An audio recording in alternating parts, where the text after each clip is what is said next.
주의에 비해서 노동기본권이나 산업안전 부분에 대해서는 아주 많이 좀 촉박하다 하는 걸 알고 계시죠. 그리고 본부, 특히 인사 쪽에 많이 공부를 하셨기 때문에 어찌 보면 현장의 경험하고 본부의 경험이 유기적으로 좀 결합이 돼서 실질적으로 부산 청 관내에서 일어나는 산업안전이나 노동행정의 발전이 있기를 기대하면서 질문을 하겠습니다. 노동부의 비영리 민간단체로 등록이 되어 있는 대한산업안전협회가 부산청 관내 사업자 한 1,600여 개에서 11만 명에 대한 대행 업무를 수행하고 있는 것으로 알고 있습니다. 근데 본의원실로 대한산업안전협회의 회장의 정치적 중립 의무 위반에 대한 여러 제보건이 있어서 그 내용은 이렇습니다. 요지는 산업안전협회 회장이 비영리 법인의 대표로서 가져야 할 정치적 중립을 어기고 특정 정당에 가입해서 그 정당의 대선 후보를 지지하는 활동을 지속적으로 하고 있다는 겁니다. 그리고 그것이 특히 부산, 울산 지역에 많이 치중되어 있다라고 하는 것인데요. 그 대표자는 부산, 울산 지역의 노동자 간부나 사업주들에게 공공연하게 특정 정당의 대선 후보를 지지할 것을 종명하고 있다고 합니다. 부산 청장은 이런 불법적인 행위에 대해서 벌어지고 있는 것을 알고 있었습니까? 아니, 저는 그것이 좀... 그러면 문기섭 산업안전장께 묻겠습니다.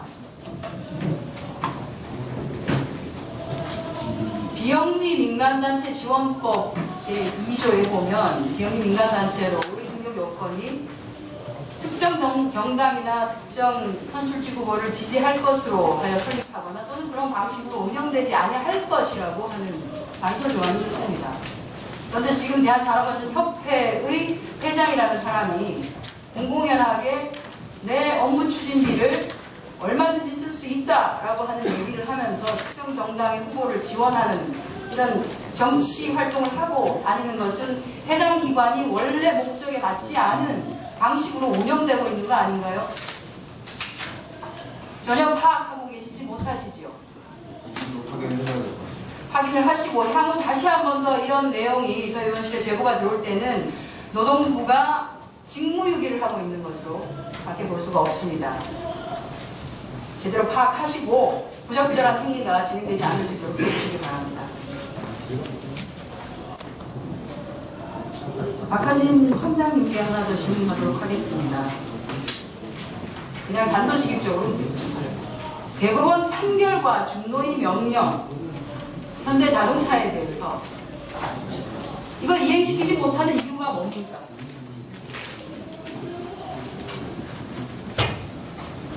형식적으로 보면은 대법원 판결이 기차에 있었고, 그 다음에 그 판결을 기초로 해서 중노위가 결정을 했습니다. 부당해고가 판결 점수인데, 형식상으로는 지금 현재 이제 회사 측이 거기에 불복해서 다시 행정소송을 제기한 상황이 되었습니다. 하나만 더 묻겠습니다. 대법원 판결에 적시된 유형의 대법원 최종 판결에 적시된 유형의 사내 하청 노동자가 현대자동차에 몇 명이나 됩니까? 그런 취지는 이제 달리 말하면은 현대자동차 이제 100여 개, 지금 현재 6,800명 되는 사내 하도급 근로자 중에서 불법 파견으로 볼 수 있는 근로자가 얼마나 되겠느냐 이런 취지인데. 제 질문을 반복하지 마시고 답변을 해주세요. 답변 생각하겠습니다. 죄송합니다. 그래서 사실 제가 뭐 어떻게 숫자가 어느 정도 규모가 된다라고 단정하기는 어렵습니다. 노동부가 뭘 하는 조직입니까? 이미 2004년 당시 울산시청에서 사내 하도급지 그 당시 101개였죠. 에 대해서 모두 불법 파견 판정을 내린 적이 있습니다. 그죠? 기억하고 계시죠? 그럼 네, 2004년 그 판결이 검찰에 의해서 뒤집혀졌죠. 그것까지 이해합니다. 그러나 어쨌든 3고심제에서 3심제에서 대법원에서 최종적으로 불법 파견이다, 불법이다라고 얘기를 했고, 그러면 노동부는 최소한 대법 판결에 나와 있는 파견 관계가 성립되고 있는 근거에 따른 불법 파견에 해당되는 공정에 대해서 조사를 하고 불법 파견을 해소하라고 시정 지시를 할 권한이 있는 부처가 노동부 아닌가요? 이것도 검찰에 맡겨야 됩니까? 노동부가 뭐 합니까? 예, 그래서 말씀하시고 다시 반복하는 건 아닌데요. 그 당시에 이제 저희들이 점검을 했었고 저희들 판단에 따라서 조치를 했습니다. 다만 검찰이 저는 2012년 2월 대법 판결이 난 이후를 말씀드립니다. 네. 아니면 2010년 대법 판결이 난 이후를 2010년 말씀드립니다. 대법 판결 나서 당시 전 기억으로 이제 노동부에서 점검을 하려고 했었는데 그 당시 이제 제가 어느 쪽인가는 정확하게 기억을 못합니다만 현재 현대자동차 같은 경우에는 또 점검을 반대하는 또 그런 의견도 있어서 그것은 노동부가 파견과 불법 파견을 파악하는 관련된 지침을 바꾸셨잖아요. 불법 파견을 판단하는 그 기준이 되는 지침을 검찰에서 패소하고 난 뒤에 불기소화된 이후에 검찰이 기준에 맞게 바꿨습니다. 그런데 그게 틀렸다고 지금 대법이 판결을 한 거 아닙니까?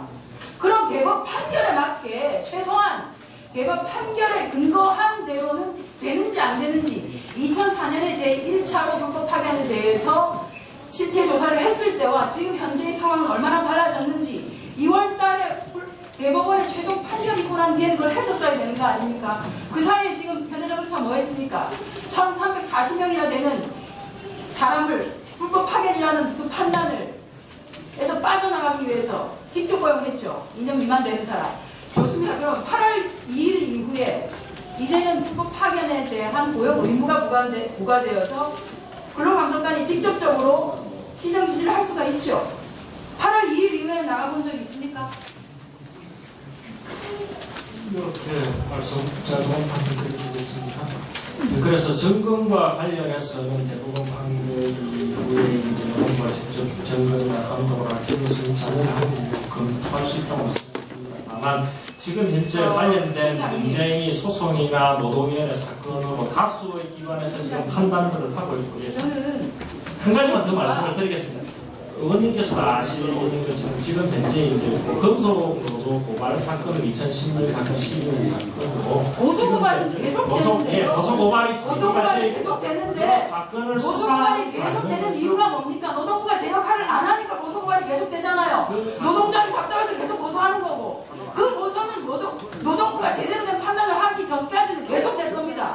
그럼 그 고소고발이 계속 진행된다는 이유로 고소고발에 맡겨서 노동부가 제 역할을 안 할 겁니까? 아닙니다. 저희들이 점검을 나가서 불법 파견 여부에 대한 파견을 한 적이 있고 고소고발 사건을 수사하면서 근로시간 연재 제도 관련한 지도에서는 69시간 초과한 것도 시정 지시했어요.